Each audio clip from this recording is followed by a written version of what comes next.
দয়া করে এই ভিডিওটি ইনোসেন্ট ফ্যামিলি ইউটিউব চ্যানেল থেকে ডাউনলোড করে কোনো ওয়েবসাইট, অন্য কোনো ইউটিউব চ্যানেল অথবা ফেসবুক পেজে আপলোড করে অরিজিনাল কন্টেন্ট ক্রিয়েটরদের ভবিষ্যৎ কন্টেন্ট নির্মাণে অনুৎসাহিত করবেন না।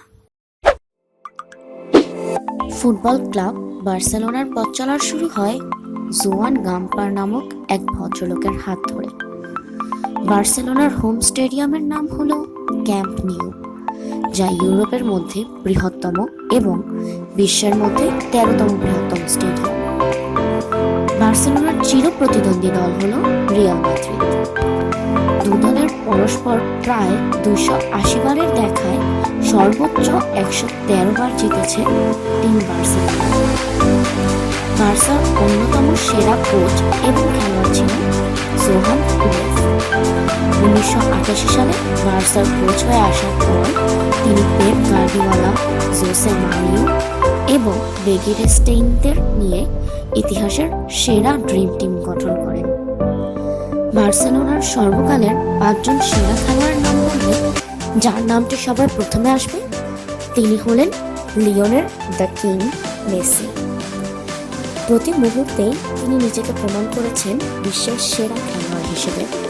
বার্সেলোনার 651টি ম্যাচ খেলে 566টি গোল এবং 219টি অ্যাসিস্ট করেছেন তিনি। বার্সেলোনার প্রথম ভালোবাসা হল লিজেন্ড রোনালদিনহো। প্রথমে তিনি ছিলেন মেসির পথ প্রদর্শক হিসেবে। পুরো পৃথিবী টর্চ লাইট দিয়ে খুঁজলেও তার কোনো হেটার্স পাওয়া যাবে না। ইনিয়েস্তা ছিলেন বার্সার এক যোগ্য অভিভাবক। ইনফিনিট ইনিয়েস্তা তার দর্শনীয় মিডফিল্ডিং এবং বল পাসিংয়ের জন্য বিশ্বে অন্যতম। দ্য আইকন জাভি ছিলেন এক কথায় অনবদ্য এবং নিখুঁত বল পাসদাতা। ক্লান্তিহীন সারা মাঠ দৌড়ে বেড়ানোর জন্য তিনি ছিলেন সবার ভালোবাসার পাত্র। দানি আলভেস ছিলেন বার্সেলোনার অন্যতম সেরা ডিফেন্ডার। বার্সেলোনার হয়ে সর্বোচ্চ ট্রফি জেতার মালিক তিনি, 34টি। বার্সেলোনার সর্বকালের সেরা ডিফেন্ডার ছিলেন কার্লোস পুয়োল। 2003-2004 মৌসুম থেকে অধিনায়কত্ব পালন করেন এবং বার্সেলোনার হয়ে 6টি লা লিগা এবং 3টি চ্যাম্পিয়ন্স লিগ ট্রফি জেতেন।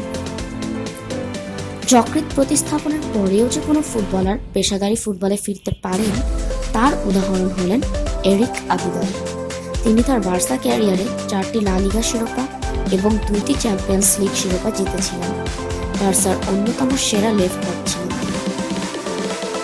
ফুটবলীয় ইতিহাসে বার্সেলোনার সর্বমোট 25টি লা লিগা, 30টি কোপা দেল রে এবং 5টি চ্যাম্পিয়ন্স লিগ ট্রফি সহ অনেক বড় বড় টুর্নামেন্ট জেতার ট্রফি অর্জন করেন।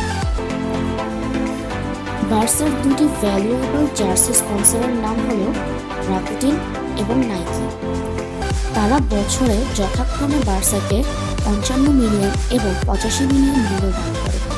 অপরদিকে ইউনিসেফ বার্সার কাছ থেকে বছরে 2.5 মিলিয়ন ইউরো দেয়। এজন্য বার্সাকে মোর দ্যান এ ক্লাব বলা হয়। ইউনিসেফের প্রতি ভালোবাসা আছে বলেই বার্সা তাদের জার্সির পেছনে ইউনিসেফের লোগো ব্যবহার করে। আপনি যদি বার্সেলোনার রিয়েল ফ্যান হন তাহলে ভিডিওটি শেয়ার করুন, আর এরপর কোন দল সম্পর্কে জানতে চান তা কমেন্ট করুন। ধন্যবাদ।